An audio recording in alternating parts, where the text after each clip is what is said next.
Yeah.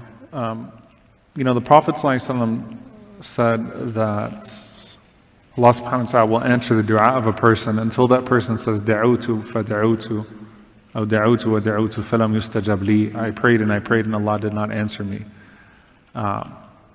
There is a connection here to our need for the instant, especially in our generation. The instant, the instant, the instant. There's a direct cause and effect. I need to see the immediacy of my effort in order to believe in its efficacy. And that is counter to how our faith functions. And we know this when we look in the life of the Prophet Muhammad, peace and blessings be upon him, and the lives of the prophets before, that there are times where you do not see the light at the end of the tunnel.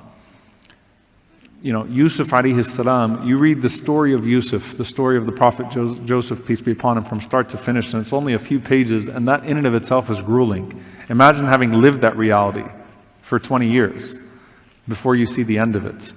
Right? There are multiple points in the life of the Prophet Muhammad, peace and blessings be upon him, where they really do not see a way out, where they've been cut off from every direction. And so the first thing I say is definitely your dua. Your dua, your dua, your dua. Your dua is significant. Your prayer is significant. Your supplication is significant. It is the most significant form of protest that you have. And it is the most significant form of connection that you have. And it is the most effective of what is at your disposal. And then use your dua to activate your other senses. I understand that it doesn't feel like we are changing the narrative. I live in the belly of the beast in the United States. I'm telling you the narrative is changing. I'm telling you, as deaf as the halls of Congress have become, the streets are getting louder and louder and louder. I'm telling you that it's the average people that are using social media that are breaking through the hypnosis of legacy media. I'm telling you that your boycotts are working.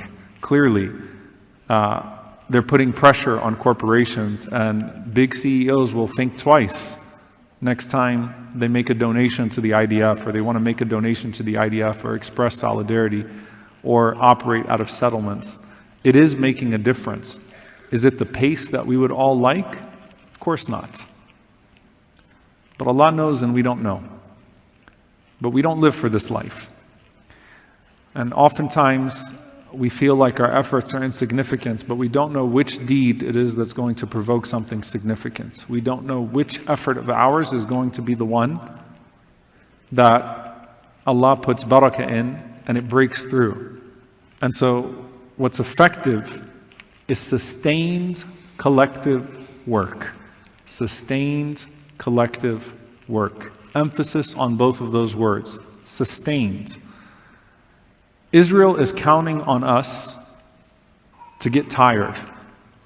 They're counting on the protests to die down because they feel like if they can keep this up, this murderous pace up, eventually we will all be fatigued and we'll check out. Sustained action.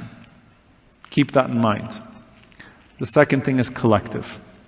When you work together strategically, you can work miracles. If you come together and you think of a single campaign and you're able to galvanize around that campaign, it doesn't matter what part of the world you are in, if you are sincere and you're strategic, it will be successful, inshallah.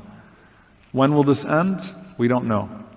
But at the end of the day, we know that we can be effective with what Allah subhanahu wa ta'ala has given to us.